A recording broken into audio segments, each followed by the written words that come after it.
And he pointed out that if I hand this directly to Adrian, he's just going to turn around and hand it to the people in this community and say, "Is this any good?" Right? To review it. That's a good approach. Right?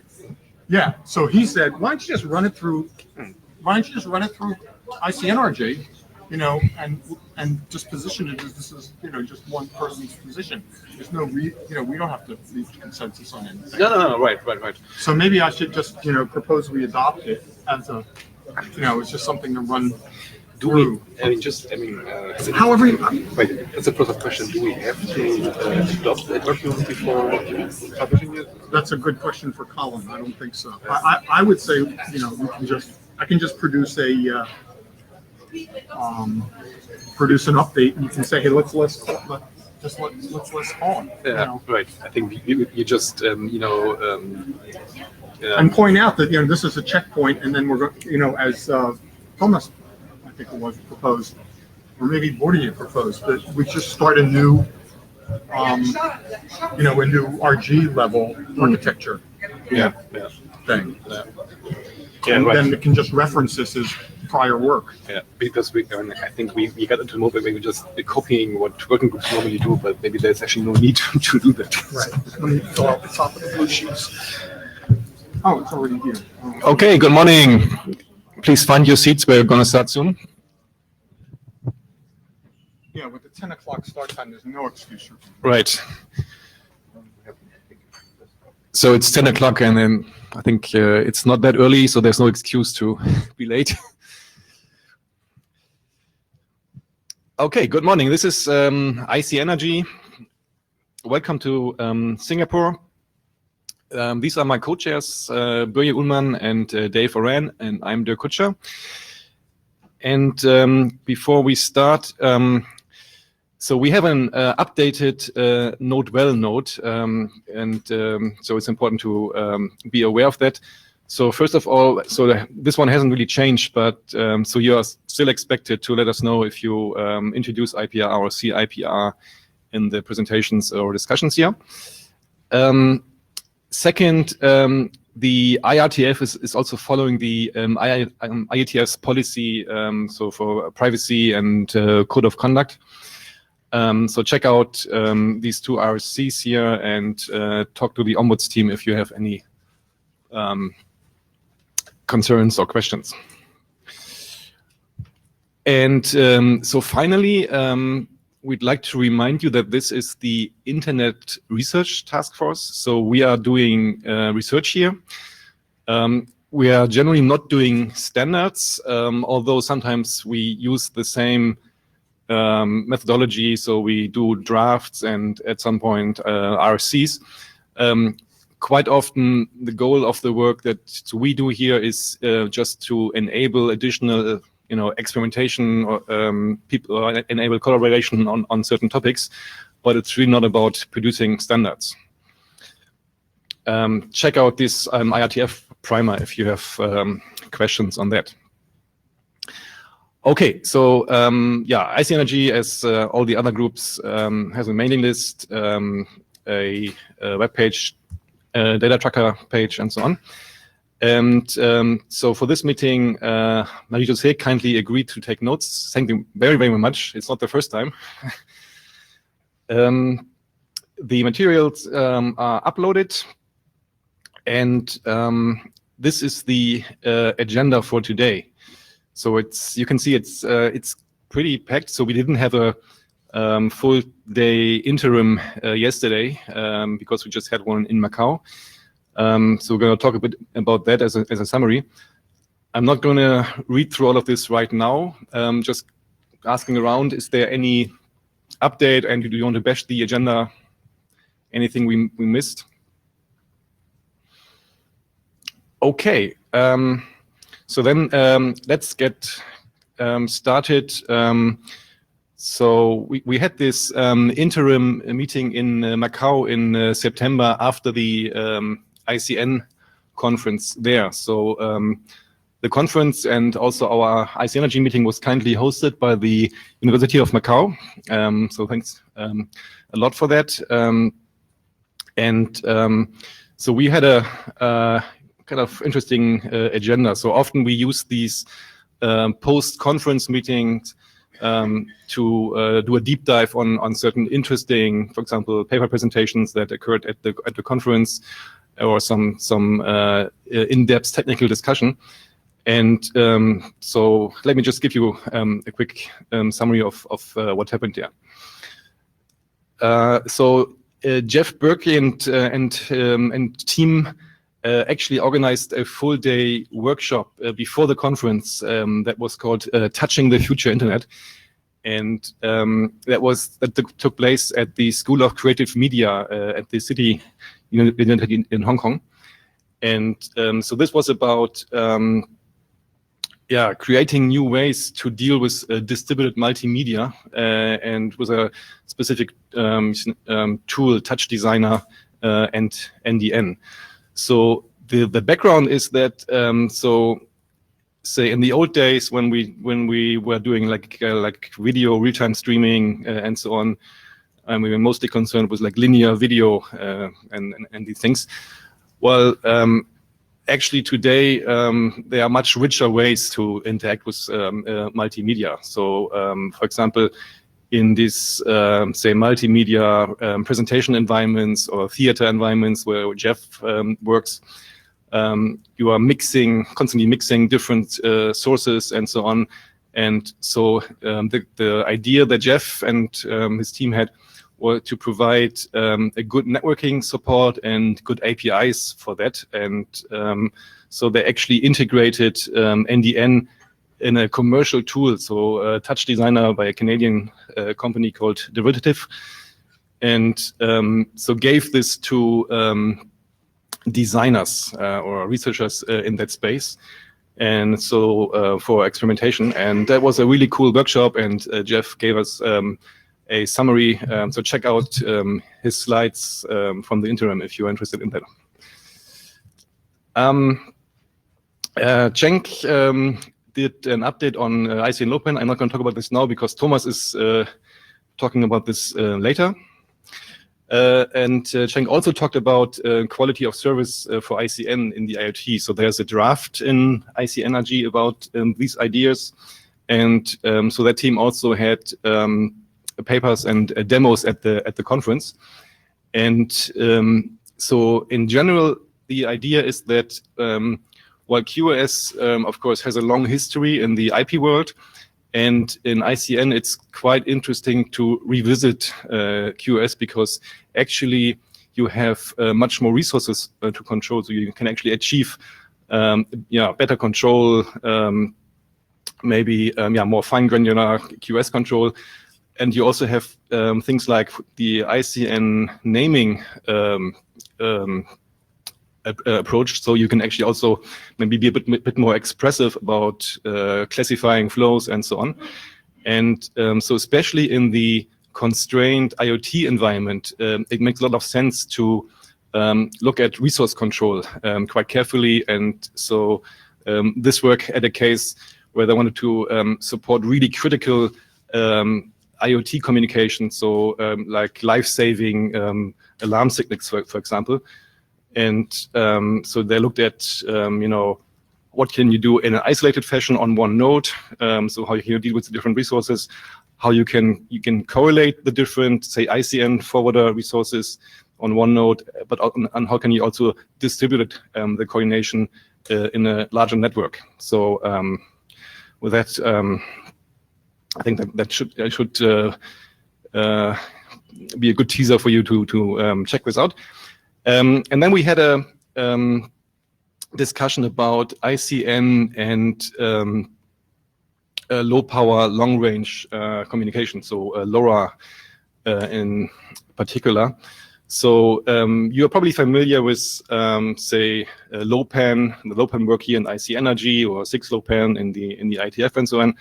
Low power wide area is a bit different, so it's also very constrained, very low power, but wide range, and you connect to something like the internet in the end. So you don't have this gateway model necessarily. And turns out that our different communities in the larger ICN space have been have started looking into LoRa because it's quite interesting.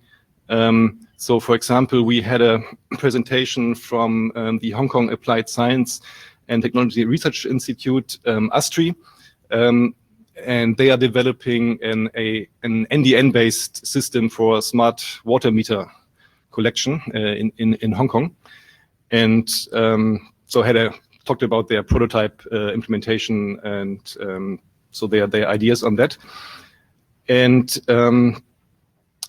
Peter Kitzmann from Riot, from the Riot team, gave us an update about the LoRa support in Riot.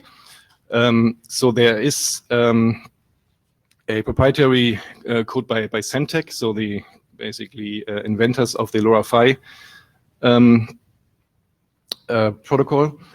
And so that's integrated into Riot, but Riot is also working on a bit more elegant implementation of LoRa into their general networking stack.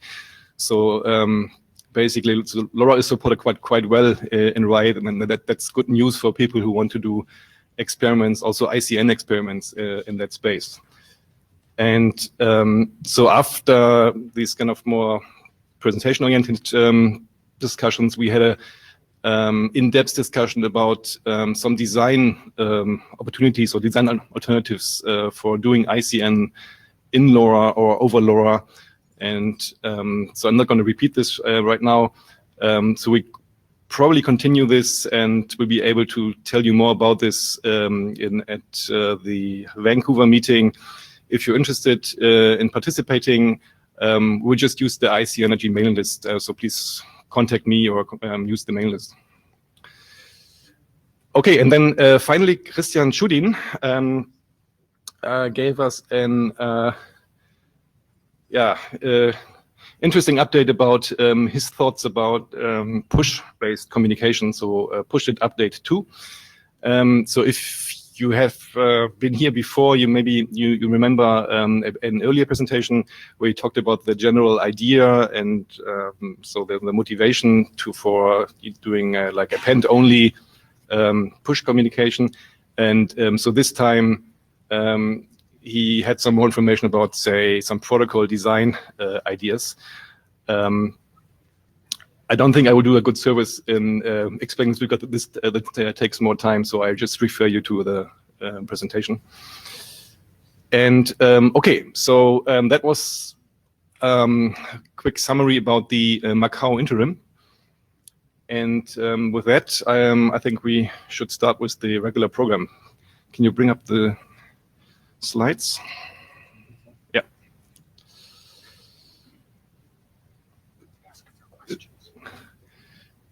If you have any questions on the Macau interim, let us know. Okay.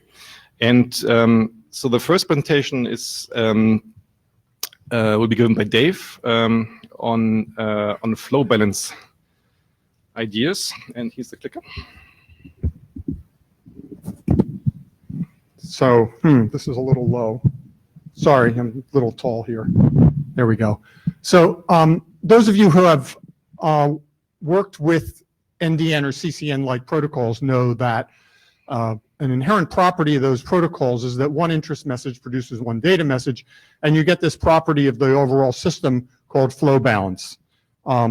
So this talk is about some characteristics of flow balance that are desirable versus undesirable, and how we might make some small changes to algorithms and protocols to improve the performance of a flow balance-based flow and congestion control scheme.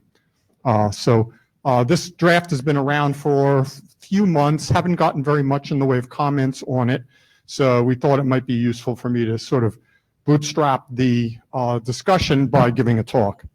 So the outline is basically, I'm going to give a short background on flow balance and how it's connected to congestion control algorithms, sort of like the baseline bottom line issue, which is whether you are counting interest messages or actually counting bytes as one would do in a classic congestion control algorithm, and end with a protocol proposal for how we might enhance both NDN and CCNX in order to do a better job of this. Next. So one interest produces one data, which has some very nice properties, including the inability of a node to just inject data into the network, because if there isn't an outstanding interest for a piece of data, any data message that's sent in is allowed to be and likely to be dropped. The second point is that these messages at layer 3, where the ICN protocols run, are bounded by a layer 3 MTU, not a layer 2 MTU. And in the case of NDN, at least in theory, that L3 MTU is essentially unbounded because the designers decided, for some reason, which I don't want to go into because it will start me on a different rant, that the MTU size is a TLV value, which means you could, at least in theory, have gigabyte MTUs or petabyte MTUs if you want to wait around long enough. In practice, this is limited. There's a compiled in upper bound in the NDN code base, which will wind up being an architectural constant, I suppose, and that's 4K bytes. For CCNX, it's a fixed size field, so the maximum theoretical L3 MTU is 64 kilobytes, same as UDP or TCP in the IP world. So if the problem you're trying to solve is how do you fit this into the L2 MTU, you need fragmentation protocols in the case where the L3 NDN or CCNX message is bigger than an L2 MTU. Next. Oh, how about that? How exciting. I'll probably screw up the clicker, right? Okay. So what's the problem here? The problem is that small data objects, in terms of constructing your ICN level data packet, are inconvenient for a number of applications because the natural object size you want to deal with is larger than a link MTU. So things like video frames are larger than an MTU. Various other types of, say, row of a database table or any number of data structures are larger than an MTU. On the other hand, you also have applications with very small data objects, such as voice or IP audio data frames, which can be as small as 20 bytes, sensor readings, which conceivably could be even smaller, 2, 3, 4 bytes. And if you don't know how big a L3 data packet coming back at you when you issue an interest is, how do you do the resource allocation in a reasonable way? What people have been doing, if you look at the existing resource allocation algorithms that have been implemented and measured, they make very conservative resource allocation decisions and assume MTU size packets, at least L2 MTU size packets, and in some cases, even L3 MTU size packets. And then there's some per packet crypto overhead in terms of how much you have to hash on every packet and what you include in the packet in the absence of manifests, which makes things bigger than you might like to. This is equivalent to the how do I size a data packet when I put it into a VPN tunnel because I might, the native data might fit on the link, but then I add the extra overhead and I've spilled over and I need fragmentation. So why don't we solve this whole flow balance problem with fragmentation? There's a bunch of different fragmentation schemes. I won't go into what they are. You can do end-to-end. You can do hop by hop. You can do hop by hop with cut through, any of these things. But the bottom line is that this doesn't actually solve the flow balance problem because you still have to allocate buffer and link bandwidth at each intermediate hop because of the stateful forwarding. And you have to set that aside for the maximum size objects because if you don't do that, this is similar to the fragmentation problem in IP. You're going to get congestion collapse on overload because you can't put any single thing back together again in a reasonable way. So here are some design considerations that led to the scheme that I'm proposing here. So you want some means to allocate link bandwidth for data messages with an upper bound larger than the path MTU and a lower bound lower than a single link MTU. You want to at least handle moderate sized objects. And I sort of took the CCNX view of the world, which is it's unlikely you would ever want to have an L3 MTU greater than 64 kilobytes, as opposed to really big ones. and finding the right trade-off, if you allow really big ones, between handling a large number of small objects or a small number of large objects. If you look at the math, that's very quickly an intractable resource allocation problem. You just have no idea what to do. And in many of these congestion control schemes, resources are allocated for the returning data packet based on the arriving interests, not just waiting around, waiting for the data packet to arrive and doing some kind of tail drop or AQM scheme on the data.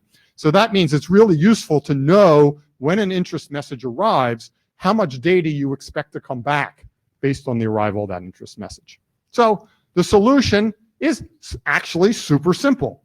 You just add a TLV to the interest message saying, this is how big I expect the data coming back for this interest message to be. And you use that to calculate bandwidth allocation for the return hop instead of just counting all interests equally. So that's super simple, only it isn't. So there are a number of problems here. One is, well, how do you know the size? You know, what do you put in the interest message? Well, in a lot of cases, for a lot of applications, this is actually pretty easy, right? For sensor or other Internet of Things applications, the data is instrument readings. These are known by the they're fixed size, they're known in advance by the application protocol, and you can just, you know, tell the L3, you know, this is temperature reading, it's 4 bytes long, right? In video streaming, the information is also available ahead of time in the manifests. These are the application layer manifests, which contain the names of video segments and their sizes, and also for the audio. So you have that information at the application layer as well. And then the case for something like VoIP, almost all the known vocoders have fixed size frames which are negotiated at the start of the session, so you know before any data is exchanged whether you're, you know, if you're doing LP kelp, you know, they're going to be, you know, somewhere between 10 and 20 bytes per sample, all right? But that doesn't cover everything. Sometimes you don't know, right? And what if the consumer has to guess? So we need to deal with consumers that guess, and if you allow consumers to guess, you need to deal with both honest consumers and malicious consumers. So the second problem, if you have, if the user is guessing or something that you thought you was right was wrong, the data could be a lot bigger than the estimate. And if that's the case, the data can result in two things. First, you can get unfair bandwidth allocation, where you've allocated resources for this much, but this much comes back. So in the worst case, you can actually amplify congestion by sending back a lot more data than you've allocated the resources for. So you have some number of choices here. I won't spend much time on them. You can forward it anyway, which is safe if you're not congested, but that's unfair and unstable when the link gets congested. You can forward the data when the link's uncongested, but suppress the interest and reject it when the link is congested. Or you could say, well, you know, people misestimating their nefarious characters, so if you ask for too much, you just drop the data as a way of punishing the user for the misestimate. But if you're going to do that, you need some kind of feedback, though, and you'll notice that in the protocol proposal that I'm making, there is an error code that can come back on an interest if you drop the interest or the data coming back due to the misestimate being too big. So the next problem is, well, the inverse problem. The data is too small. So you don't cause any congestion by overestimating the size of the data coming back, but resources get inefficiently allocated because not all the set-aside bandwidth is actually used for the returning data. So there's some things you could do here too. One is to, well, let's just ignore this problem because, you know, if you're doing stochastic resource allocation on the return link, somebody will get to use it anyway. You could account for the usage according to the larger data size that somebody could have said, and then you're sort of penalizing people in the domain of their flow control for that misestimate. Or you could attempt to adjust congestion control parameters around this. It's a little too more detailed for the talk here. Look at the draft for that. And then problem number 4, the one that always rears its head in any of these architectures like NDN and CCN, which is interest aggregation. Because multiple interests can be aggregated at the same point. And what if one of them says the data is 10 kilobytes and the other one says the data is, you know, 64 kilobytes? What do you do? How do you manage this? And again, the draft has a bunch of possible approaches to this. I won't spend much time going through the details here. Just read it in the draft. There's some reasonable approaches to deal with interest aggregation here. By the way, anytime you try to do something clever in either NDN or CCN, you're going to run up against, what am I going to do about interest aggregation? So we see this in the quality of service discussion, which we may have later as well. And then, of course, you have malicious actors. You have people who are intentionally overestimating data size with the goal of preventing other users from using the bandwidth.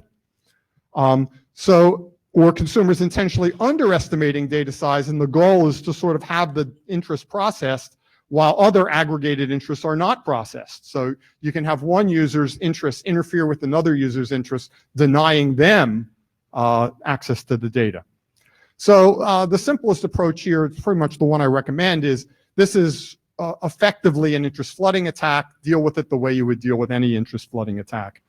There's some more sophisticated things you could do, but there's some additional computational cost in terms of tracking the state necessary to distinguish a malicious from an honest use of the scheme.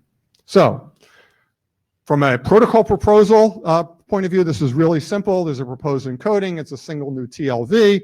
You stick the expected data size in a TLV in the interest message. It goes along with the interest message. Any forwarder can look at it and use it in order to be able to allocate bandwidth for the returning data based on a byte count, which is what most congestion control algorithms would like to do, rather than pessimally or stochastically based on a assumed MTU size. And that's the end of my talk. Thank you. Okay, thank you. Do people have any questions?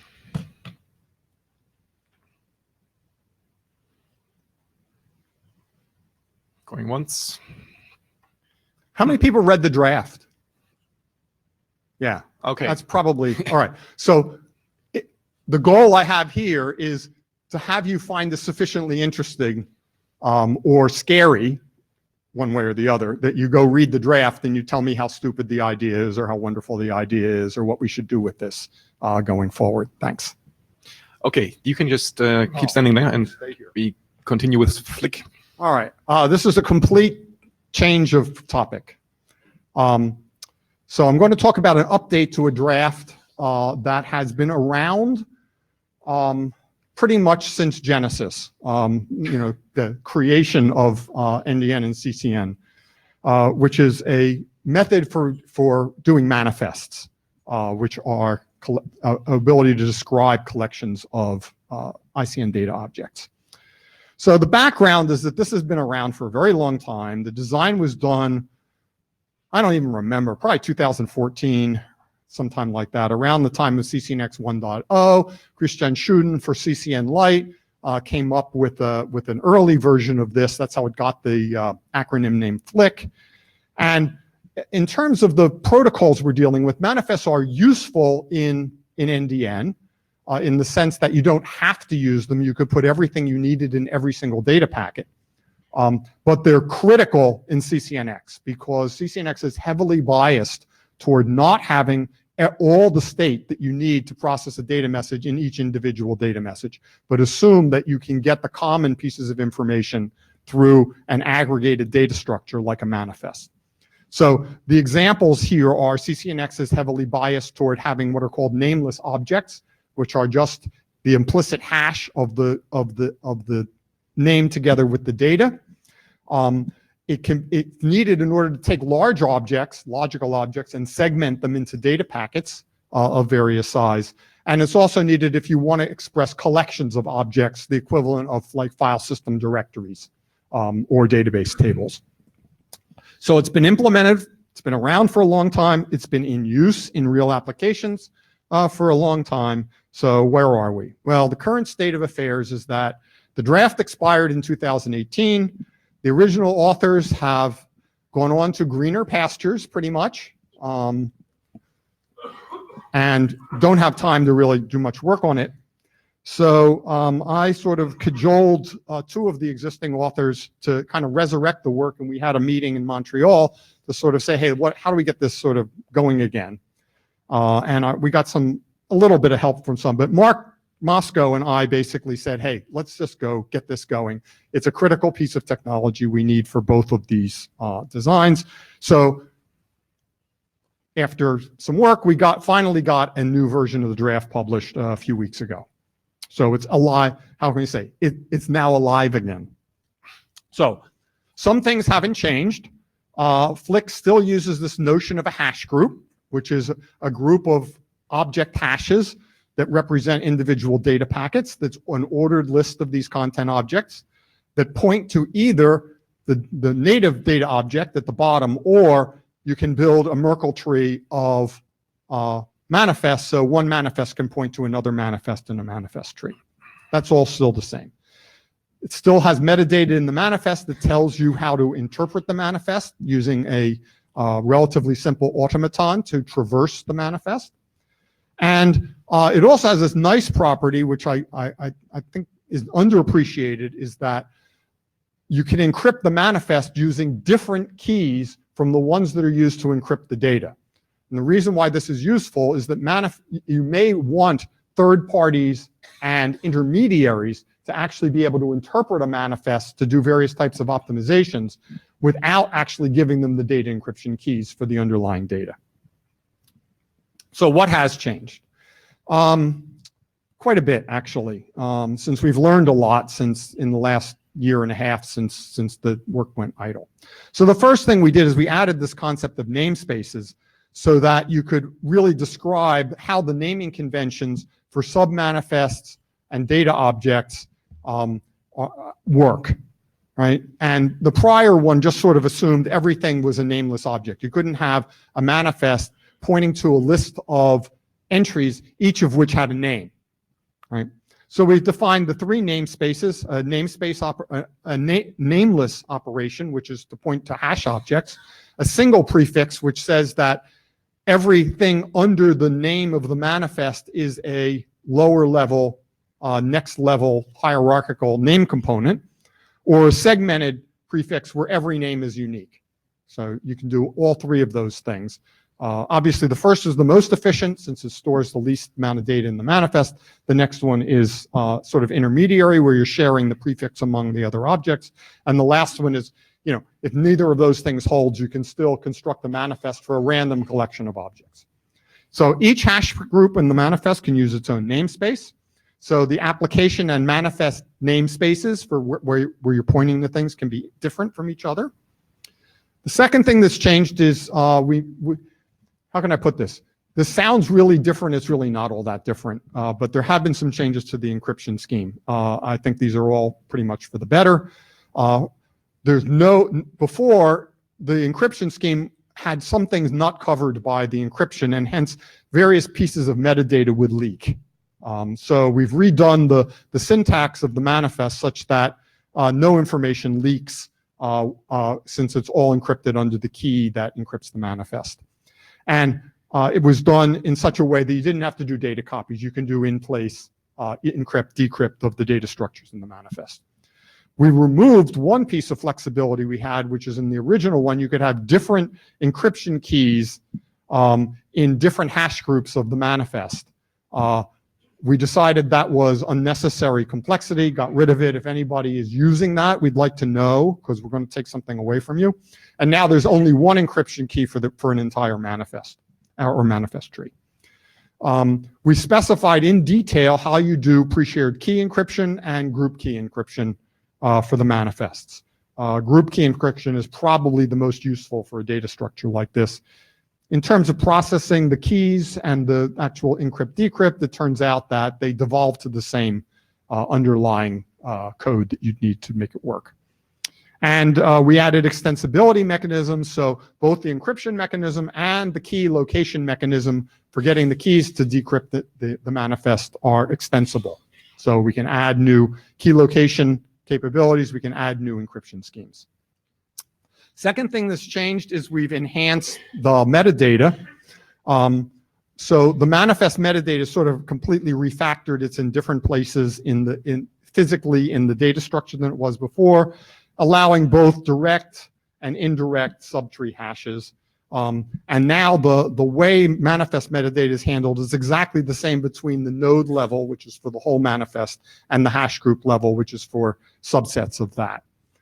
We added a general extensibility mechanism. So if there's any manifest level metadata you'd like to add to something, hints about video coding, if it's for video objects, hints about time series, semantics of sensor data ratings, something that's application specific, you can put stuff in the manifest rather than having to go out and actually fetch data objects for the application in order to discover those sorts of things.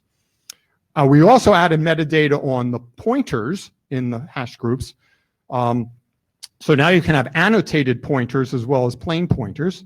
And the annotated pointers allow metadata and extensions on every pointer. So a good example here, which reflects back on my previous talk, is that you can put size information on every pointer so that just by parsing the manifest, you know what to put in, for example, one of these expected data size things when you go to fetch something. You can also use this nicely if it's a linear data object, like a large file. You can use this for seeking, because once you have the manifest, you know the length of everything and you know where to go to get a particular byte in a linear data structure. You can also do hints for traversal order. If you have a video application where you would like to fetch things in an order different from the order in which the encoder produced them, decoding hints and all sorts of other things. So the only thing we've added to the actual spec is the size extension for annotated pointers, but it's extensible. You just register TLVs. So number of miscellaneous changes, locators, which are names that are topologically sensitive, where you can have multiple names for the same underlying data based on a manifest. These can now be an array as opposed to just a single locator. So if, for example, you have a set of data that you want to name with a manifest, and you want the names to allow you to stick producers in the infrastructure of multiple service providers, such that the actual names are rooted topologically with the service provider, but still maintain all the security and keying of the application, you can do that. There's a lot more detail in the draft. It's expanded probably to twice the previous size. There's a lot more explanatory material. And we now have a Python implementation, which is not exactly the whole draft, but pretty close. So we've added to the implementation enough for you to start working with it. There's still a few things to be done. We're not quite ready to last call this. We intend to do some more work between now and the end of the year to update the two implementations and get the Python implementation up to date. We're missing an IANA consideration section, which is just mechanical stuff that we need to register things. And we don't really have a security consideration section, which is in fact a big problem, and that sort of like needs to get written. So we're done. Thank you. Cool, thank you. Questions? Questions? So you should look at this. It's really important if Yes. you actually want to build applications for these things. Right. So yes, as Dave mentioned, this is really a critical piece of work, and so we'd like to publish it as one of our specifications next year. If you thought this was a good thing we did, send a thank you note to Mark Moscow, because this is not his day job. Yeah. Right. So we, as chairs, we really like to encourage people reading this draft. And so if you are working on any ICN implementation, please look at it very carefully. It would be great if you could even consider implementing it. So again, it's a key piece of technology. It can do much more than just enabling the use of collections. Could also be a tool of supporting a better cooperation between nodes and the networks, as Dave pointed out. So it's would be good to have more people looking at this. Okay, thank you. So next is Jongha giving us an update about the name resolution work. The second from the left tab is the right. No, maybe third.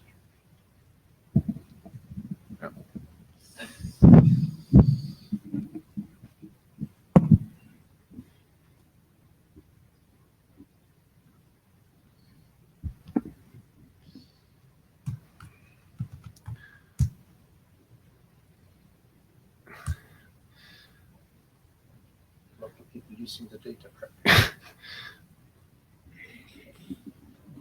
Please stop your video streaming right now. We need the bandwidth for slides.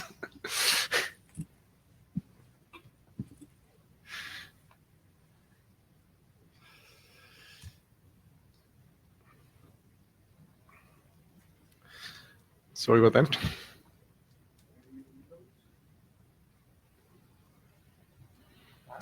There's still some progress, I think. So, Sometimes hitting refresh helps. yeah. I had this before, not this morning, so it's, I don't know. Or not.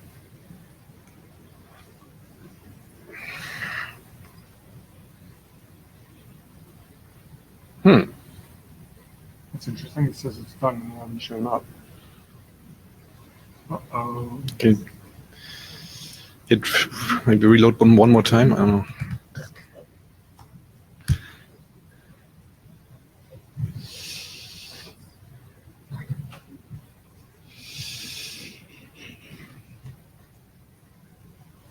Oh, you're gonna try and do it from yours? That's maybe the best way. Stick. No, will the clicker work? You may have to move the clicker to your machine as well. But the network is fine. It must be the laptop.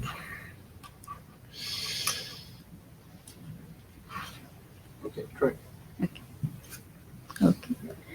Okay. This is for update on NRS document. I'm Jung from F3. We have two documents on NRS. One is the design guidelines for NRS in ICN, and the other is the architectural considerations of ICN using NRS. And the first one has been, the title of the first one has been changed from the requirement to the design guideline. We have discussed according to the requirements for a long time, but last meeting in Montreal, we have updated and changed the title to the design guidelines. And we asked for the RG last call for both documents in Montreal. We got some comments through in the mailing list, and I just copied the Davis comment for the two documents. And the first one, for design guidelines, the technical comments may require a second last call. But the other architectural consideration documents, there are some technical and editorial comments, but those can be resolved without requiring a second call. And these are a scope for both documents. The first one, design guidelines, focuses on the NRS itself as a service or as a system in ICN. And it provides the NRS overview and NRS functionalities and NRS design guidelines as well, and security considerations. And the other one, architectural considerations, focus on things related to the ICN architecture. So it describes how ICN architecture may change and what implications are introduced within the ICN routing system when NRS is integrated into ICN. So when you look for the NRS itself, you have to see the first draft. But when the second one is related to ICN, but is focused on the ICN architecture, not the NRS itself. So these are the difference of the two documents, and we added we added in the introduction a cross explanation of the two documents, which was the comments from Dave. And for the design guideline document, we try to address all the comments from Davis. And I'm very sorry that I haven't sent out how we address the comments by the mailing list, but I explain it a little bit for now, and then I try to send that out as soon as possible during this IETF meeting. So please look, please have an intention on the mailing list and give us a good comments as well. And we mostly accepted and agree with David's comment, but the content discovery terminology, Dave suggested change it to the information request or content request, but we changed it to the content request routing. The reason that actually the part that content discovery written was we explained how ICN routing step work. Actually, it was quoted from the ICN Research Challenge RFCs. In there, what ICN routing step is, one is the first is the name resolution, and second is the discovery, and third is the delivery. But instead we just copied those terms, we put the contents in front of the discovery and the delivery. But I think it made some confusion on using the terminology of the discovery. So our intention was the content request routing. So we changed it, and there are some few parts that we use the content discovery originally, but we tried to change it all, but we missed the two parts, so we'll fix them in the next revision. And similar comment from the Mark. What his comment was, it would be good to clarify discovery term in this document, but and he also mentioned there are two discovery, which is one is name discovery and the other is content discovery. But we consider both because in this document, we try to consider any type of NRS to show the possible functionality of the NRS. But the discovery part is not the main issue of this document as well, so we deleted the term. And also this discovery terminology has not been defined even in the terminology document. So I wonder if it is too late to edit the discovery term in the terminology or not, but we can consider about it. And the third person's comment, it would be worthwhile to include some reference to ongoing 3GPP work. So we stated as some short sentence to reference 3GPP work, but I'm not sure if I added the right reference what he asked for, but I will check for it later. And there was various comments, and we mostly reflected, and I answered and sent out how we addressed it.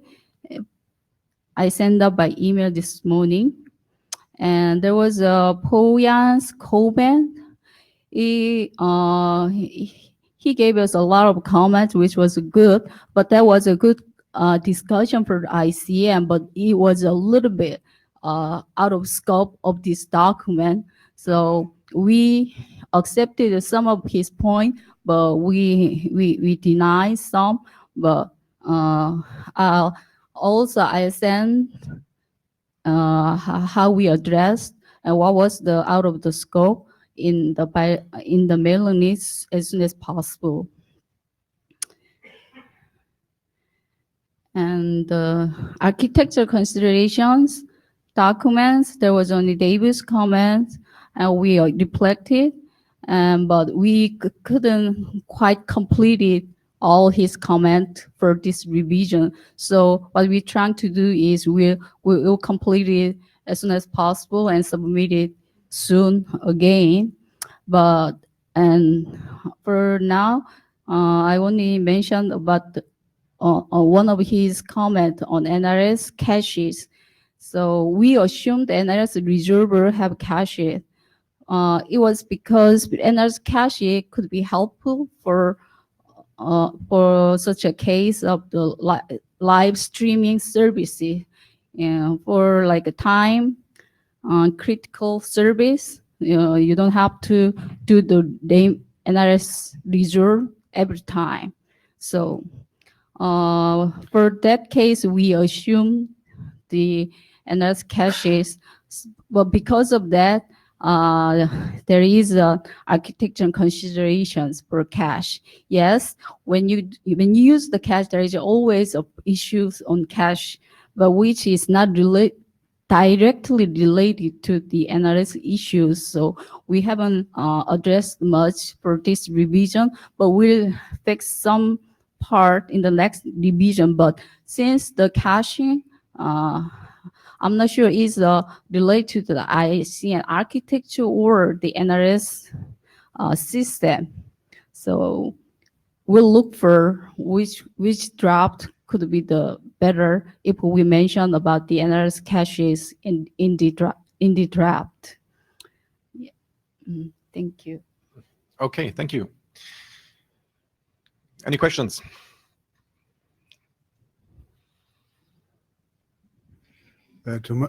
Thomas Schmidt, HW Hamburg. I have a question regarding Puyan's comments. If I remember correctly, Puyan was mentioning the problem of name administration and enforcement of the name distributed name administration. Did you address this?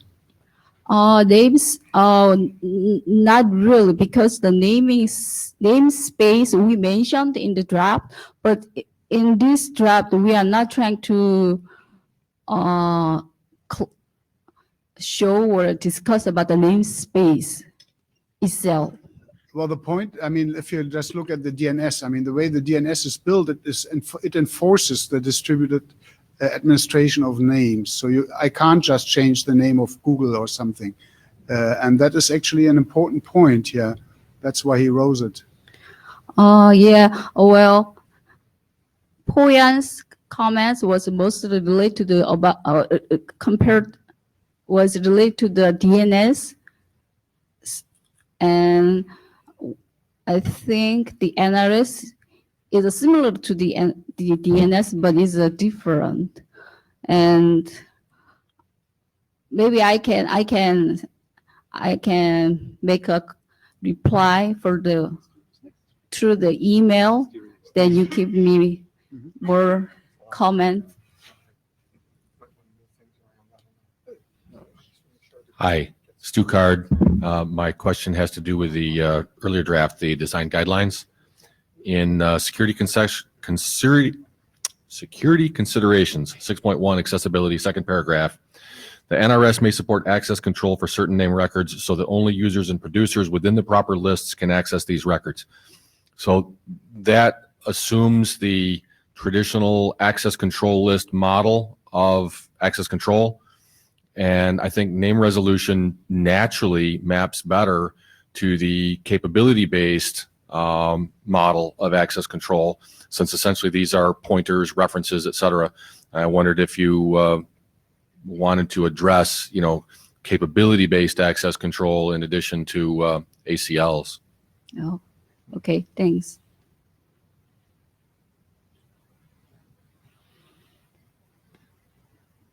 Do you want to respond to that, or? I think he give me a comment. Was he asking? Or? You can. Well, we'll consider your comments. Okay, thank you. Okay, good comments. Thank you. So this is basically still in last call, or I think the one draft may be updated, right? Yeah. Yeah. Okay. Okay. Thank you, Changha. Thank you. And so next is a new speaker. It's called Dave Oran. Talking about path steering. He's called. Feel like I'm getting unfair bandwidth allocation here.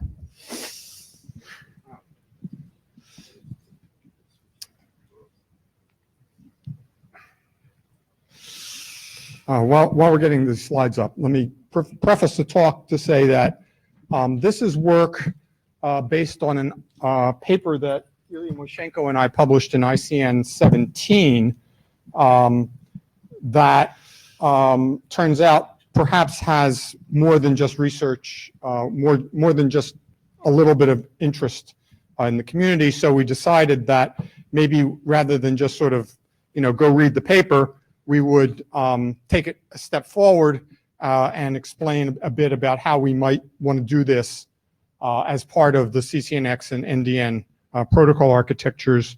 And so people could actually use this to move forward on application development rather than just, seeing some research results. So think of this as a proposal to enhance the protocols using the work. There's, for those of you who have read the ICN paper, you can go to sleep because there's practically nothing here that isn't in the paper. The biggest job was converting LaTeX to XML, but we all know that. How are we doing here? Not so good. Oh dear. What happened? I don't think it's getting the signal.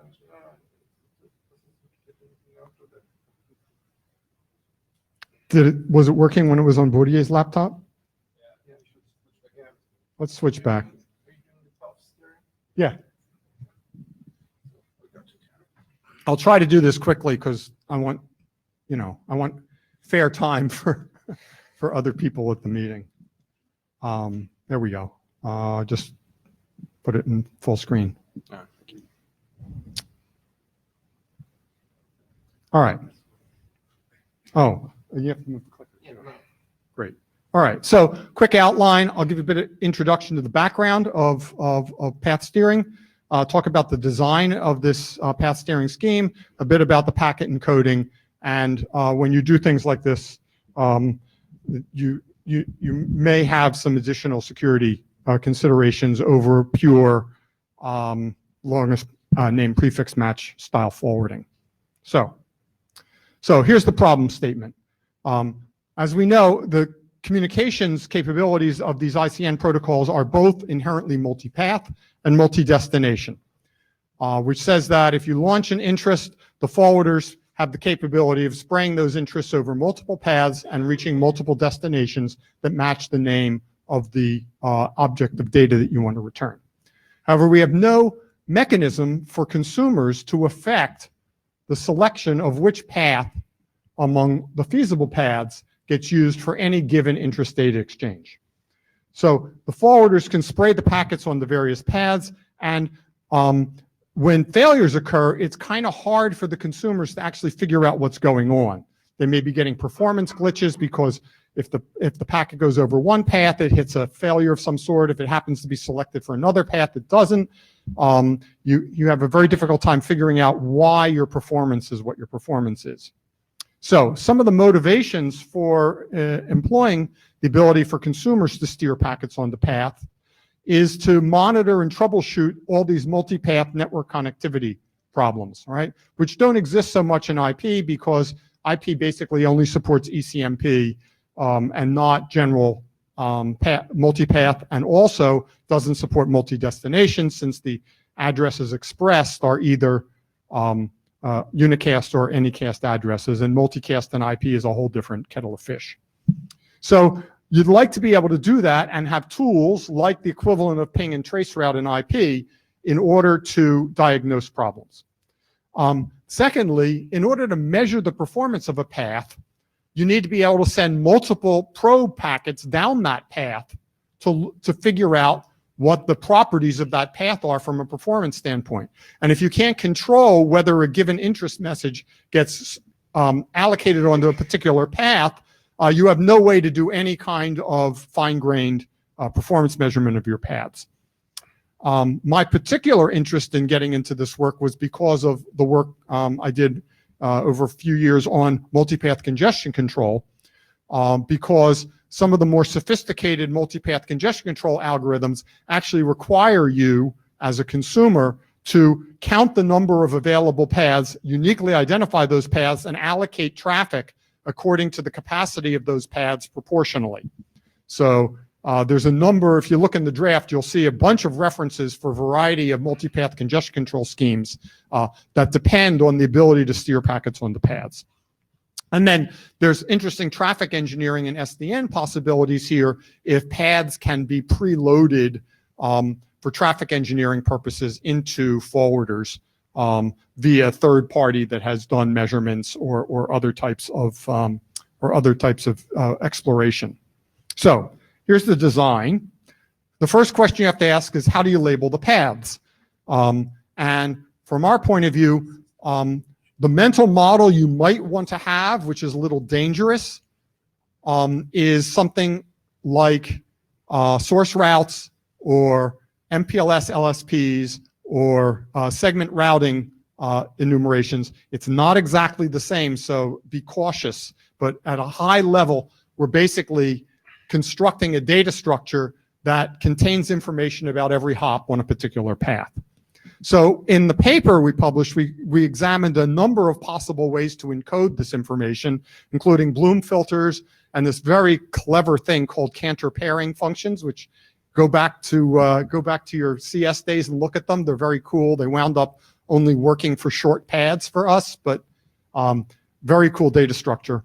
A label stack similar to MPLS, but we chose instead to use fixed size labels and a polynomial style encoding for what we propose to put in the protocol. It seems to have the best trade-offs in terms of flexibility, size, and processing overhead.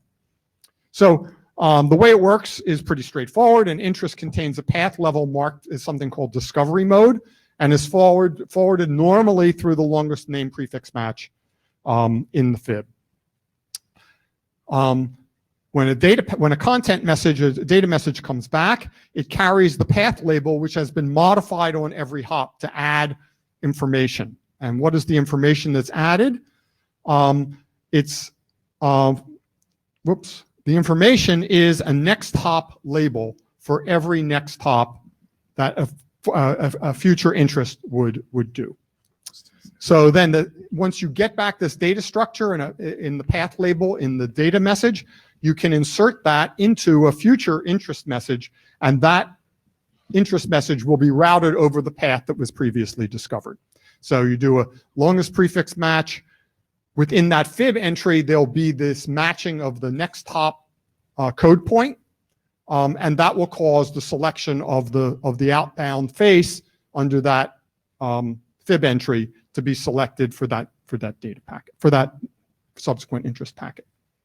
So it's relatively straightforward. Some obvious advantage of this, an ICN ping application can reliably measure the path RTT by sending multiple interests over the same path, and then you can measure the path. A trace route application can iteratively discover multiple network paths. Now, one thing I'll bring up really briefly here is there's partial overlap here with the existing work in ICNRG on CCN info, which has a separate forwarding strategy for doing path exploration and discovering all the possible paths that the various fibs contain, returning those, and then being able to diagnose. That's clearly more powerful. It's potentially higher overhead, has some other different characteristics. So we're not necessarily proposing that this is an alternative to CCN info. It's another tool in the bag of tricks, okay? So the consumer multipath congestion control algorithms can discover and distribute load across the paths. And as a sort of side benefit, if you suspect you're getting a content poisoning attack because of the way the particular path that was selected by the forwarders passes through a poisoned cache, you can select a different path which routes around potentially poisoned caches. And then a brief mention, you can do traffic engineering solutions if you happen to believe the SDN religion for pushing everything into routers via third parties. So what are the complications here? Well, the clear complication is, how do you invalidate paths if the routes are changing, right? So with path steering, you still use the prefix match to find the set of next hops for which the path next hop is chosen. So the only time you need to invalidate a path is when you go look up the next hop in the fib entry for that forwarder, and the next hop label that you had there is no longer there, right? So if next hop selection fails, we have a way of returning an error that says oops, invalid path label, return that to the consumer. He can invalidate that path, potentially just try other paths or discover other paths. There's an option, you can either reject it or silently forward in case the user doesn't really care, and you can control this behavior through some options that we provide in the path label data structure. So the next hop labels are assigned every time a fib entry changes, and on the reverse path, the data or the NAC is dropped if you're returning data for a path that is no longer valid, okay? And the forward path, the interest is NAC'd. So the packet encoding is a very careful trade-off between how big this has to be to handle longish paths, more than a few hops, and how much compute you need to do to actually select a particular path in terms of computational overhead.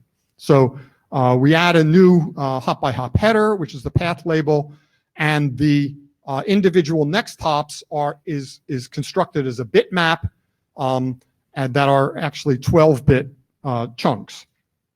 Here's a quick picture of the data structure, which contains the path label, some flags, which is like discovery mode and strict versus fallback mode, and something called the path label hop count. And this is an important thing. It does two things. One is it tells each forwarder where in the path label bitmap to extract the particular next hop label you want.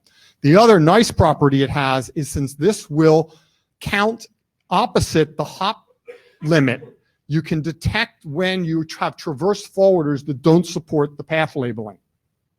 Need me to finish up. Okay, I'm almost done. So we use 12-bit things, which is a trade-off between how quickly you need to invalidate paths in order to not have aliasing, and how much space you need to do.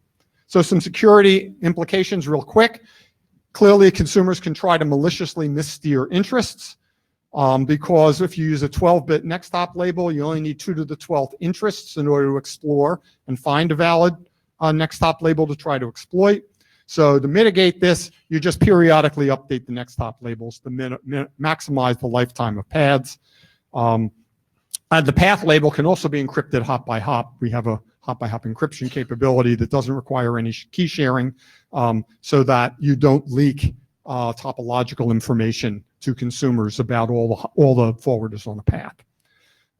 There's some cache pollution potentials where a consumer and a producer can collude to cause poisoned information to be returned over certain paths. So there's a relatively simple mitigation here, which is you annotate any cache entry with the path that the data came over. And if it's different, you don't evict good entries with maliciously constructed entries. And I'm done. Thank you. Great, thank you. Any question? Obviously, I'd like to see comments on the list about this. I think we might want to progress this forward as a RG item. Right, and check out the ICN conference paper that Dave mentioned. Okay, next is Thomas Schmidt. Also a new draft on time TLD. And we are bringing up the slides. Oops, thanks.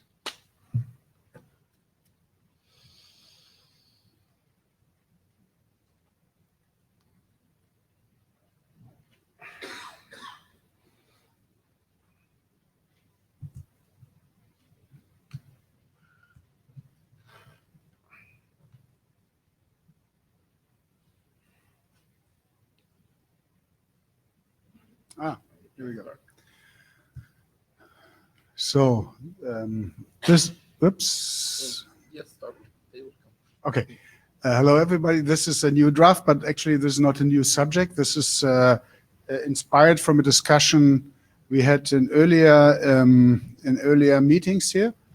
And this, it basically ranks around the other draft I'll talk about today is this ICN LOPAN. If you remember, of those who have been here, remember, we have been involved or have been working on compressing data that is to be transmitted in IoT constrained environments. And the reasons for this is that there's low bandwidth with high latency, slow links and energy constraints. So we actually want to save as much bandwidth and as many bits as possible, similar to what the people in the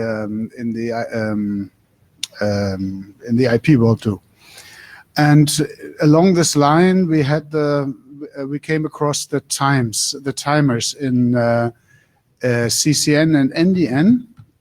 And these timer values are relatively large numbers. They're usually NTP timestamps, and we were thinking about how to compress them. Just looking at the data structures we have in the interest, we have two timers. One is the signature time of the interest message in the case an interest is signed, and we have the interest lifetime message, which is a relative timer. And that describes how long an interest should be maintained in the PIT.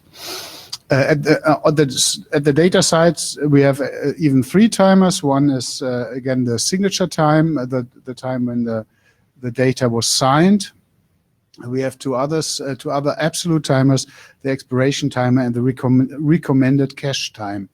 Those are also absolute timers, whereas the interest lifetime is a relative timer. And the idea is to do better on compressing these timers. We had the proposal in the ICN low-pen draft, but the problem is if we compress times, as I will just discuss here, then we can't recover in all cases the original times. And now the idea was, okay, why don't we try to adapt the spec of CCNX so that we actually choose timer values that can be compressed and recovered completely. Yeah. So, brief look at the current representation of timers. We have the relative times and the absolute times. The relative times are time deltas in milliseconds, and they can be 1 to several octets, so they are flexible. The absolute times are inflexible in the sense that they are NTP timestamps and have eight octets in length. So that's actually a pretty large number. Oops. The idea discussed already along in the ICN low-pen draft, and which is actually harvested from the IP MANET world, from RFC 5497, is to represent times in a logarithmic scale, so that you actually can express in 1 to 2 octets a relatively large range of times, but with different granularity. For small values, you have a fine granularity. For larger values, you have a larger, coarse-grained granularity. The idea to integrate this in CCNX is very simple. If you have a delta timer with a TLV length of 1 or 2 bytes, then we assume that this is a compressed timer. Otherwise, it is just a normal representation of CCNX. So, just to give you some numbers or some ways how to do this in a 1 octet case. So, what you do is you take your 8 bits and you fix a certain amount of bits as the exponent and the rest as a mantissa, and then you build timer values. Where is this? Is this?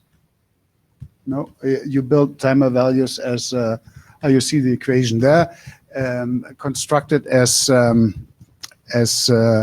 mantissa times the exponent 2 to the b times the value c. That actually fixes the range. So we have to fix 3 values: the length of the exponent, the length of the mantissa, and this c value. Here are the examples for length a equal to 3, b to 5, and c 1001 over 1024. And those are actually the numbers taken from the RFC previous mentioned. That means you have a range of expressiveness between the smallest value is the c, and the largest is about 45 days. We can, of course, use other timers, other ranges for other expressiveness. So looking at the timers again, we have the absolute times, and the absolute times are difficult to compress such as delta times. Looking at the signature timers, these signatures can be in the past, so you can't express them as deltas. They can be far in the past. They can have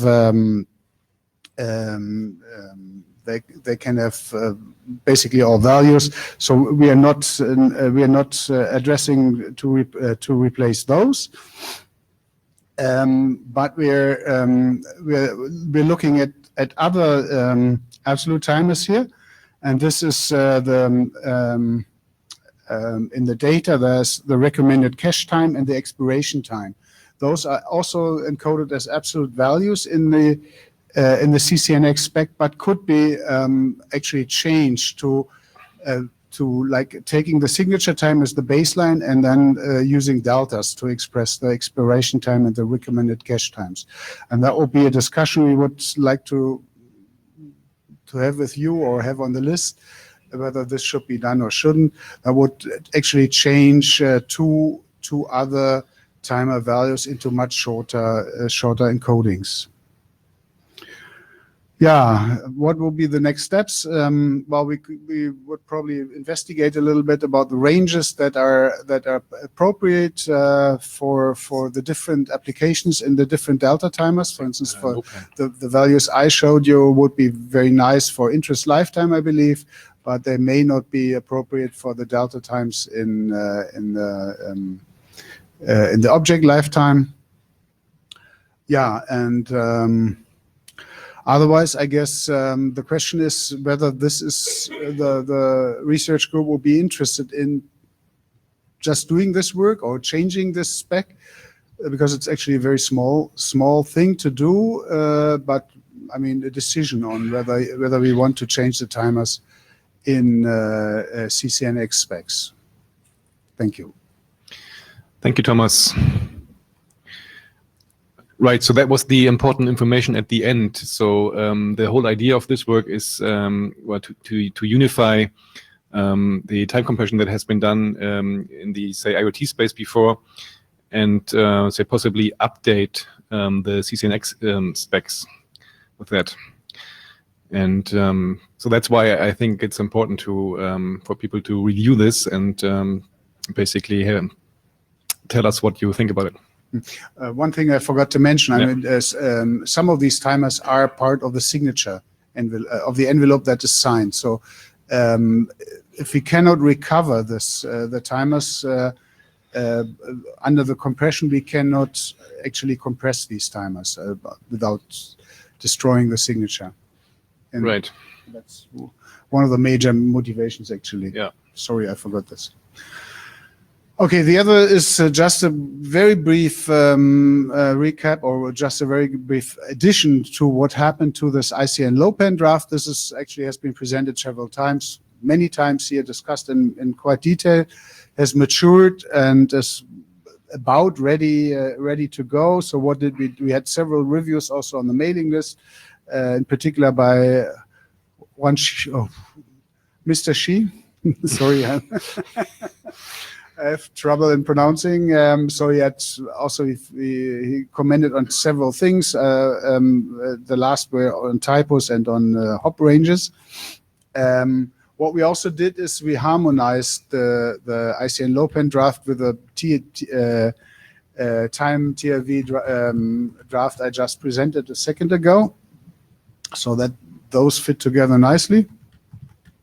And the second discussion question we had from the Montreal meeting was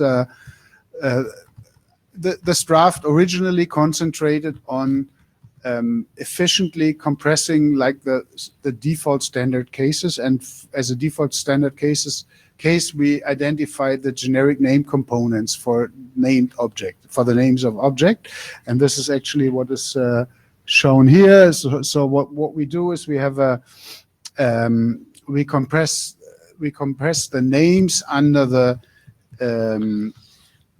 assumption that the names only consist of generic name components, limit the length of the name components, and then actually we compress it down to down to a very short name.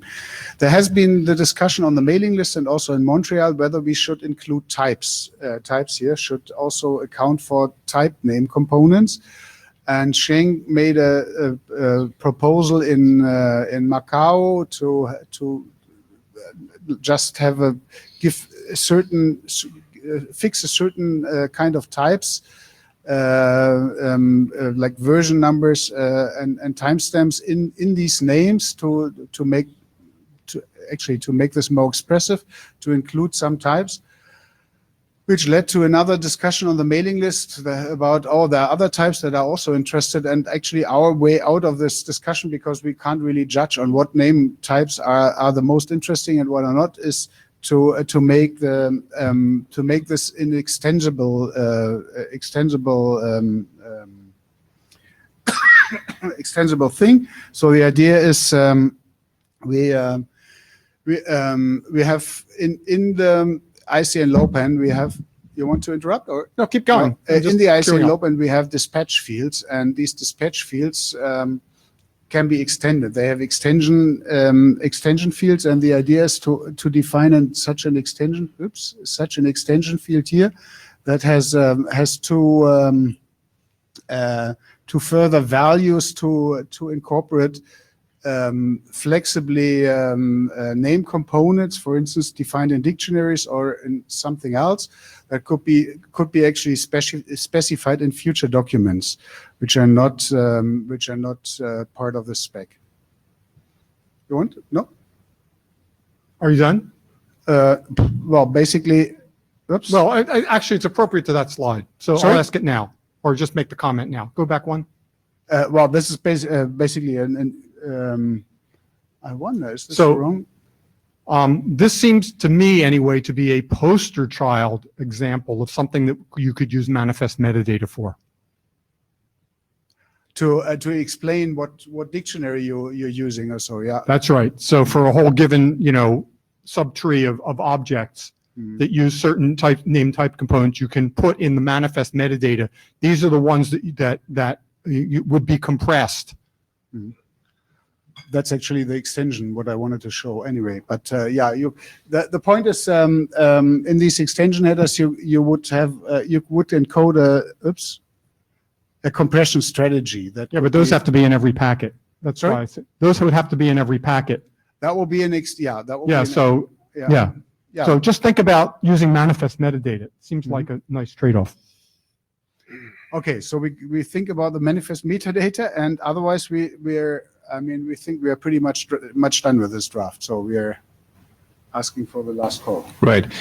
Thank you, Thomas. So just on the last point, we have to find a way to deal with these dependencies in a meaningful way. So if you think about the manifest approach, I hope this wouldn't affect this current draft. So we don't have to wait with this draft to figure out a way to use manifest for the dictionary description, right? Yeah, I guess we think about this manifest and take it to the list. The price we are discussing here is actually relatively low. So, defining additional dictionaries would mean that we have one octet, extension octet here, which is also not that bad. Right. So I think from our perspective, it's a good time to last call this draft now, and it shouldn't keep us from thinking about the manifest idea later. Yeah. Okay, so we will issue a last call on the main list. Please have a second look at the draft. This is also going to be an important specification for ICN in IoT. So. We want to publish this because it's important for building IoT solutions with ICN. Okay, so next is Greg. I saw him coming in with an update on Ipok, which we recently adopted as a research group document. And who stole the clicker? You have the clicker? No. Okay. Thank you. All right, thank you. This will be a fairly short update. So I'm giving this update on behalf of my co-authors, So Smith and Cheng Yu. So the concept, if you're new to Ipok, it's idea to use CCN as the forwarding plane for a mobile core network. So not running CCN on top of IP, on top of LTE, EPC, and things like that. Essentially use CCN as that forwarding plane, and then run existing IP services on top of that. And so Ipok is IP over CCN, and the idea is that it would replace LTE, EPC, and the GTP tunnels that are used for that for mobility. And then once you've got that forwarding plane of CCN in your mobile network, then you can now deploy native CCN applications and get all the benefits that in-network caching and mobility that comes along with that. Status. So I did a fairly detailed presentation on the protocol at the interim before the Montreal ICNRG or IETF meeting. Link is there if you want to take a look at the slides from that. So I'm not going to go through a detailed overview again today. After that meeting, there was an adoption call on the mailing list, and it was adopted. And shortly thereafter, well, a couple weeks thereafter, I updated the draft and submitted that as a research group draft. Changes were pretty minor. Added one reference in response to a question on the mailing list, and then I updated the references to the CCN documents since they had become RFC around that time. And that was it. Open items, there's only one open item that I'm aware of, maybe unless I'm forgetting something. And that was a comment from Thomas about consider including a comparative discussion of mobile IPv6 and multicast mobility. We've had some offline exchange via email and plan to sync up sometime this week to discuss that. Yeah, I just can add, I mean, the point is you're trading CCN mobility versus IP mobility, and you're in a research group. So it makes sense actually to position between the two. And I mean, multicast is interesting in this case because CCN is also a reverse path forwarding. So multicast mobility is actually the direct counterpart of your approach. That's at least for scientific completeness, I guess. Okay. Yeah, I have no objection to doing that. I think that we could come up with a short subsection in the document that discusses that. I wouldn't want that to become, the bulk of the document, but we can certainly cover that. And with your help, Thomas, since I'm not an expert on multicast mobility or actually on mobile IPv6 either, appreciate the offer to help. So that's it. I think unless there are further items that come up on the mailing list, either as a result of this, I'd suggest that once we've gotten some text together on that the research group could consider a last call.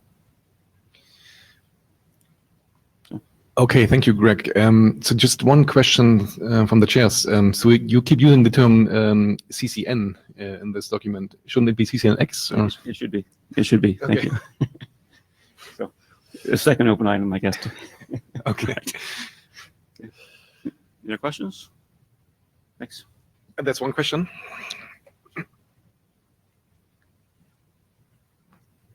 So I just want to confirm about the deployment strategy in ICN in 5GC. This is not relevant, but I want to confirm this is like the first model or second model is overlay or underlay, because we are quite confused about that definition. So is this part of that study in the deployment consideration or not? Or which one? So Ipok is discussed in the CCN over 5G draft. Yep. And I'm not remembering exactly the terminology that was used there, but essentially it is using CCN forwarding natively over Ethernet or over another layer 2 technology in the core network and not with IP underneath it. And then running native CCN applications or IP applications, in particular, in this case, IP applications on top of CCN as that forwarding plane. Does that answer the question. And your name, please?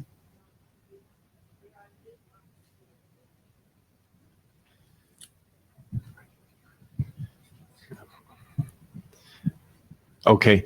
By the way, the mic is not picking up the voices really well, so you have to move really close to the mic if you say something. Okay, so it sounds like there's going to be one more revision, and then we might consider last calling it, right? That's right. I think we can probably get these edits done in the next, well, by the end of the year, so next few weeks. Okay, sounds very good. Thank you, Greg. Okay, so moving on. Next is Dirk Trossen. Is he in the room? No, it's not Dirk. Oh, sorry, yeah. Also a new draft on internet services over ICN in 5G LAN environments. If you can just put it up.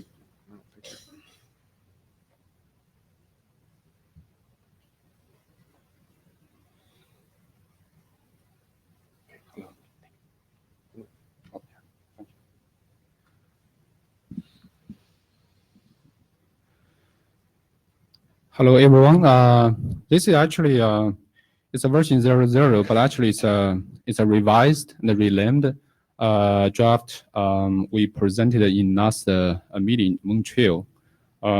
It's about the so we replace the old one, the IP over ISN over 5G LAN. So right now, the ID I'm presenting now is we call the internet services over ISN over 5G LAN. In terms of ISN over 5G, actually we have another related work on RG draft enabling ISN over 3GPP's 5G next generation core network. So in that draft, talking about the how to extend the 5G control plan and data plan in order to support ISN over 5G network or 5G system. So the current one is kind of take that step a little bit further. Is think about if we have the HTTP, for example, internet services such as HTTP, if you want to run it over the ISN, and also here we focus on 5G LAN because 5G LAN is kind of virtual LAN group of some UEs. So we want to look at this, how to support this, utilize the ISN as an underlay, and also utilize the ISN as a kind of a slice in 5G LAN environment in order to support the upper layer, the upper layer internet services such as HTTP. So basically, in this draft, we presented two use cases. One is about the control plan, because control plans, the 5G control plan, they use HTTP protocol is kind of internet services. The second use case we include in the draft is called the HTTP streaming. So we introduced a 5G LAN architecture according to the specification, and of course it's ongoing still in 3GPP. The architecture for 5G next generation core network in order to support 5G LAN. More current content in this draft is the mechanism and also the architecture in order to support the internet services over ISN over 5G LAN. For example, we need to introduce the ISN API in order to support upper layers. For example, through this ISN API, the upper layer, such as HTTP, they can call this API to send the packet, the data, to the ISN layer. As a part of that, we also consider the service proxy operations in order to support the legacy devices, which means they don't support the ISN natively. So for those kind of legacy devices, they talk to the service proxy operations. From there, the service proxy they can translate the legacy device operations to the, we propose the ISN over 5G LAN. And also part of that is we need to have a component we call the name resolver in order to, discover and find the path ID, because even though we use the ISN as the underlay, we still use the path-based forwarding For example, in order to send one ISN packet from one UPF to another UPF. Also, we also consider the dual stack device support because in some cases the device support conventional IP protocol also support we propose here the inter-services or ISN over 5G LAN. And then the deployment considerations, we basically took the guidelines from the research group document about the ISN deployment guidelines. Specifically, two guidelines we were taking is ISN as the underlay, and also since we are here considering how to do that over the 5G LAN, so we also take the ISN as a slice because, as you know, the 5G system supports network slice nicely. That's kind of main content, including this draft. So we received a few comments back in July in Montreal meeting. So we made some those two major changes. Number one is add a paragraph to describe the how to realize how to achieve this inter-services over ISN over 5G LAN under some other transport networks. We talk about the SDN transport networks in section 4.2, 4.1. Here the 4.2, we added a paragraph to clarify. We also can use the beer traffic engineering as one type of other transport networks in order to support the inter-services over ISN over 5G LAN. So essential idea was to basically say the beer traffic engineer controller is quite similar to the SDN controller. So we can basically do the similar thing, configure some, the bit positions and the bit strings in order to utilize the path-based forwarding, again, for example, from one UPF to another UPF. Another change is we replace the IP services with the internet services. One of the reasons, also commented by the folks last meeting in Montreal is I think the inter-services is more meaningful and more consistent with the content, with the motivation covered by this draft. That's kind of two major changes that we made so far. Of course, there are some other future updates we plan to do. For example, currently we have two components, the flow management and also the mobility handling. So those two components currently is TBD. We plan to under the future updates. For example, for the flow management, we plan to describe how internet transactions are mapped onto a single transaction relation with the joint flow control across all transactions.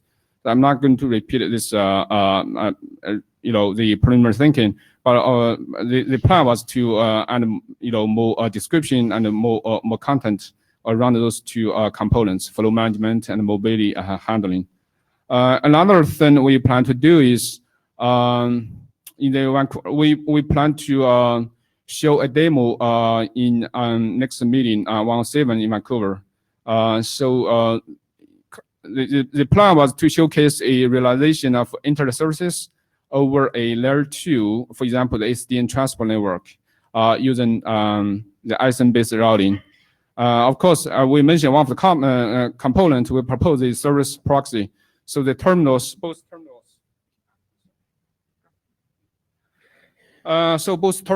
as well as the service proxy-based solution will be demonstrated, and the use case, of course, will be in line with use case described in this draft. For example, the HTTP video streaming or video viewing. Yeah. Dave, you have any feedback or question? I'll wait. Just keep going. Yeah. I guess I'm almost done. I guess. Yeah. All right. So, quick question. You're running HTTP on top of an ICN protocol. Yes. So what spec defines that mapping? So you say what spec or? Yeah, what specification defines the mapping of HTTP onto the ICN? Because I didn't see it in this draft. This draft just sort of hand waves and say we map HTTP on top of ICN. I guess one of the idea was to the ISN, because HTTP and ISN, so basically you're asking how to map, right? Because both layers or protocols are quite different. One of the idea is we're going to, the ISN is going to be extended by providing certain API to the upper layers. For example, four APIs were described in the draft is send the packet and the collection. So using this, let's assume this ISN API is there. So in order to use HTTP, send a packet from a source to a destination, the sender, the HTTP layer and the sender is going to call the API and call this ISN API, talk to the ISN layer and the sender side, and then send the packet down to ISN layer. From there, the ISN layer is going to, use the ISN mechanism plus the path-based forwarding in order to send this ISN packet. Of course, the payload will be the HTTP packet. Send this ISN packet, for example, from one UPF to another UPF, and eventually the destination UPF is going to, recover the original HTTP packet and eventually send it to the UE, for example. So basically, to answer your question, if I understood correctly, there will be something we need to propose and we need to extend the ISN layer. For example, here is by providing certain APIs to the upper layer, like HTTP. Okay, thanks. Just quick thing that still has me confused, but not to take time here on it, which is that sounds like that requires at least double the packets of a native HTTP. So why don't we, dive deeper into this when you do the demo in Vancouver? That would be nice if you could explain how the HTTP mapping really looks like. Yeah. Cool. Thank you very much. Yeah. Okay. Next is Rui Dong with an update on hop-by-hop authentication in CCNX or NDN. Can you do one more? Do you have to?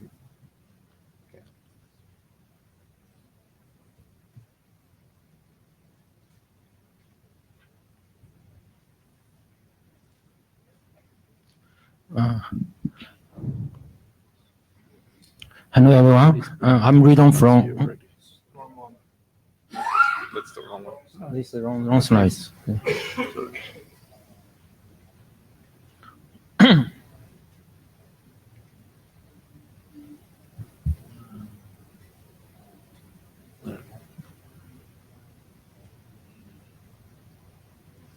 Yes, I'm Ridon from NRCT Japan. Today I will present the updates on the hop-OS draft, hop-by-hop authentication in content-centric networking and named data networking.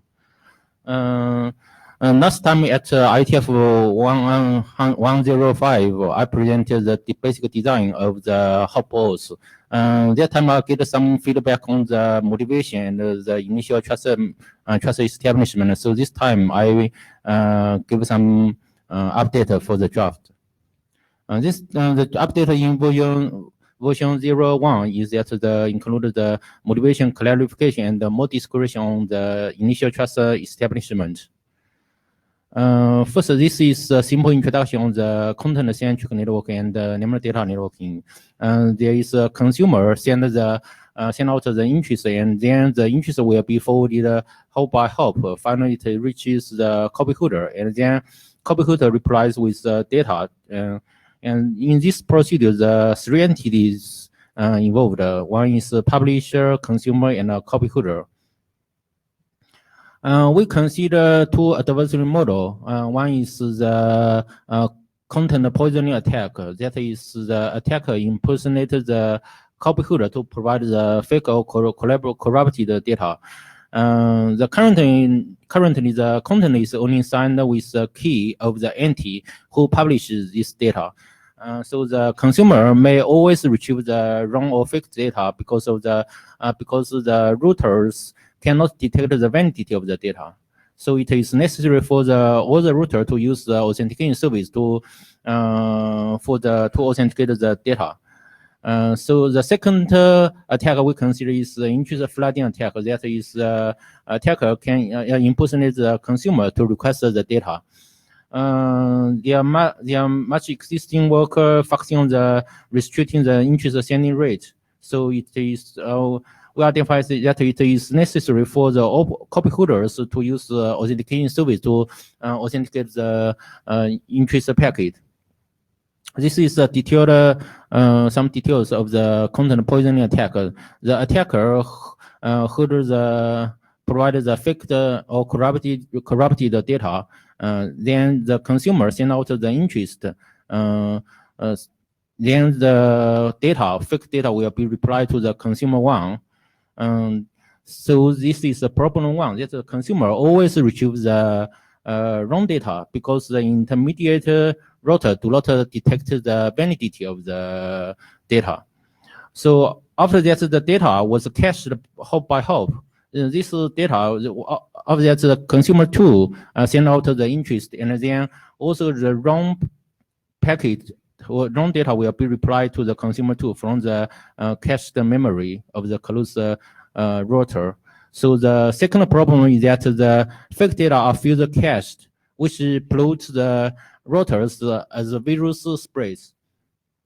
So we identify two requirements here. The first requirement is that all the routers along the path need to verify the data before caching. But we don't like to avoid heavy and complex tasks in the central management system. The second requirement is that the consumer need to verify the copy holder and the data retrieval path to identify the polluted entities besides the data verification. This is introduction of the intrusive flooding attack. That is the consumer send out the floods the interest to the network to malfunction the routers. So the first problem is that the network may be broken.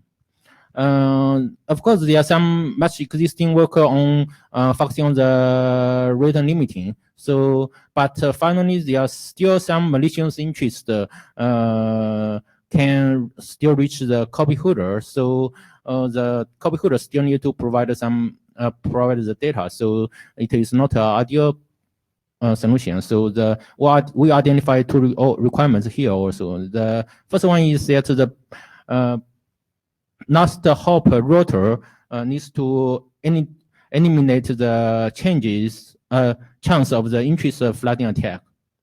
The second requirement that is the copy holder need to verify the intrusive packet before replying the data.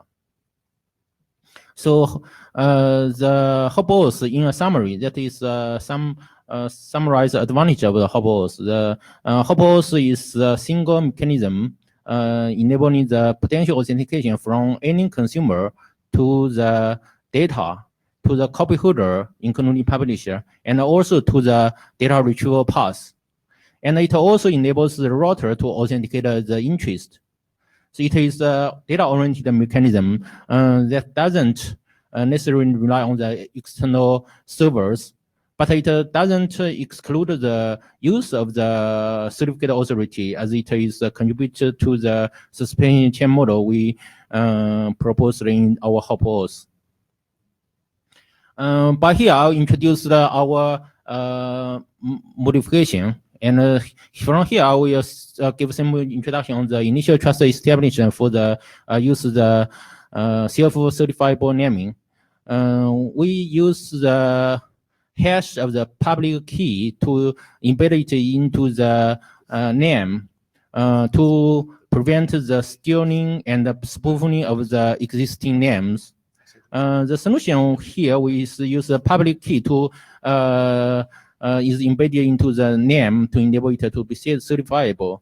The name owner can use the corresponding private key to assert its ownership to sign the message sent from this entity with the name. But we need to notice that an attacker can create a new name from an arbitrary public key. However, the attacker cannot impersonate somebody else's name. Here is the conclusion. We updated the Hopos draft on the modification, clarification, and initial trust establishment. Thank you. Thank you, William. Any question? Okay, thanks again. Okay, thank you. So just quick laptop change again.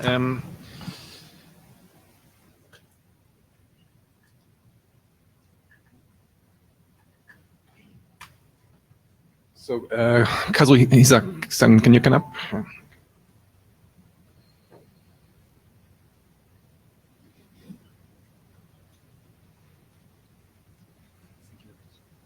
Yeah, this is adapter hell. I don't think we can do this. Can we use this?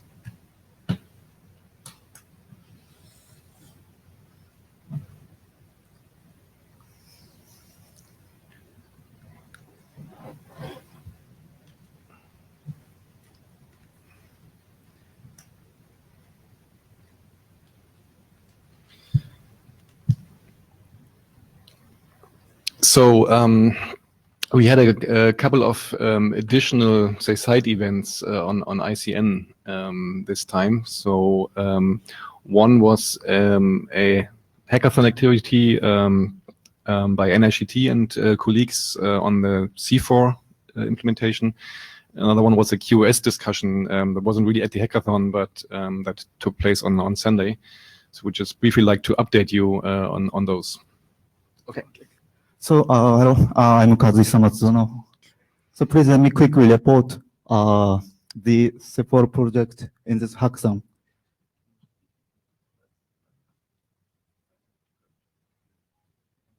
So C4 is open source software platform enabling CCN communication, which complies with 2 RFCs. The main objective is to enhance this C4 functionality in the context of the 2 proposed drafts. One is CCN info, and the second is network coding for CCN and NDN. So more precisely, in this hackathon, we implemented 2 C4 functions. One is in-network cache control using CCN info, which can enable some operator to check out in-network cache condition, and which data should be cached. And the second is content producer application using which can utilize network coding in the context of CCN communication. So as our achievement, we built and tested the basic plugin module related to these 2 functions, and it's still ongoing. We need to make more flexible and feasible naming scheme and deal with interest packeters to improve the performance. So here are these team members. And you can get more C4 information and the source code from this URL. Thank you. Okay. Great. So that's great to see that people are doing this hackathon activities. So let's do more of this next time. Thank you very much. Thank you. And another laptop switch. Let's see how it goes.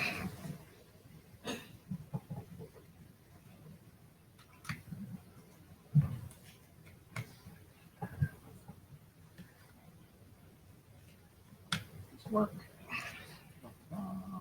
Looks better. Yeah, much better. But I have to get this on video on the screen. Right?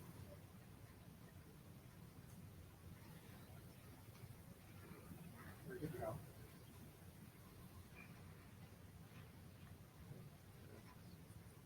Won't go. Let me switch to mirror. Okay, no. Hang on.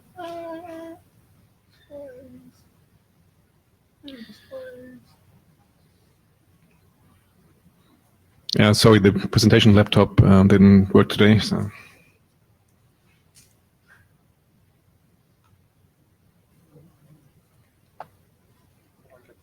Come on, just to be a Come on down. Mandel? I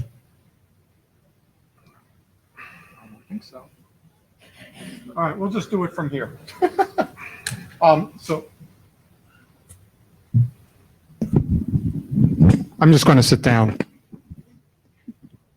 As you know, we announced a sort of an informal side meeting about what ICNRG might be doing about quality of service stuff going forward. And we didn't get a lot of attendance, but the attendance we got was some pretty good engagement from a variety of people. So I'm just going to quickly run through some of the things we talked about. And our idea is, if people are interested, and I'll take a poll at the end, whether we should have a follow-on informal get-together later this week. We would be targeting the morning open slots for Thursday in order to get together. So we looked at the existing drafts that address various quality of service things, but the discussion ranged somewhat wider. So some of the things people seem to want to talk about is what interesting research can we support by working on quality of service stuff? Do we want to actually try to come up with a defined architecture for doing quality of service in ICN? How much should the experience we have doing quality of service work in the IoT and low-end, low bandwidth, low capability network environment, use that to drive some of our quality of service work, because that's where people have spent a lot of time. Sort of like the high level question is, who cares? If people don't care, there's not going to be enough participation to really make some progress. Some more detailed questions like, do we want to mirror the kind of class-based quality of service capabilities that DiffServ provides, or do we want to also accommodate flow style quality of service capabilities similar to what IMServ does? And who will implement and measure whatever we come up with? Because if we just write specs, that'll be, fun for putting things together, but not really affect things. So we have a whole bunch of notes. I'm not going to go through all the notes. They've been posted to the data tracker. But just to give you a sense of what we talked about, we talked a bit about what the alternatives are for flow classification. We talked about some of our terminology is kind of loose, and we need to clean it up some more. For example, there's already some confusion about why some people think flow and congestion control are sort of very closely related to one another, and other people think those are sort of separate topics, and you want to talk about flow control and congestion control separately, and whether QoS treatments should be bound together with flow classification or not. So there is some sort of general talk about this quality of service architecture polemic that I published a few months ago, and what we should do about that. We're interested in more feedback on that. I think our default, after talking to Colin, is to actually move it through ICNRG, but treat it as an individual submission so it doesn't bias our future work in coming up with a quality of service architecture. I'm trying to think if there's anything in here that you just couldn't figure out by looking at the materials. No, I think that's about it. So please look at this stuff, ask questions, and let me just get a show of hands. Who might be interested in showing up Thursday morning for further discussions on this topic? All right. That's a good number. So we'll do instead of doing a doodle poll, since there aren't very many options other than really Thursday morning, we'll try and get a room. Yes. It would be in the open slot time from 8 to 9:30, right? So since there seems to be enough interest, we'll go and try and schedule a room and send the room information to the ICNRG list for Thursday morning. Okay. Okay, great. I think we're done. Yeah, so thank you all. So as you have seen, I mean, this was a pretty packed agenda. So thank you all for your contribution and your discipline. So next time we'll have to find a way how to deal with that. So we are likely going for another full day interim. On the other hand, we would also like to encourage more hackathon work. And so this would kind of conflict with the weekend before. So maybe let's discuss this a little bit. So if you want to do some hackathon activities at the next IETF, it would be good to let people know in advance. So that we can coordinate a little bit and make sure that you have good attendance at your hackathon table. Blue sheets, blue sheets, blue sheets. Please give us back the blue sheets and Anybody didn't sign, enjoy your lunch. stand by the door and not let you out. No, I'm not, but please sign if you haven't. Okay, we are done. Thank you very much. Blue sheets, come on, guys. Who has the blue sheets?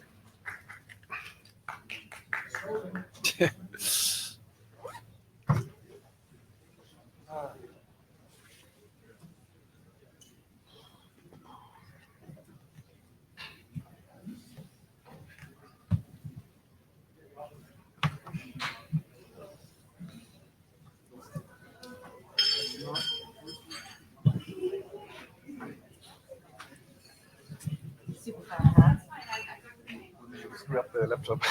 That's okay, I'll forget it. We didn't try rebooting it.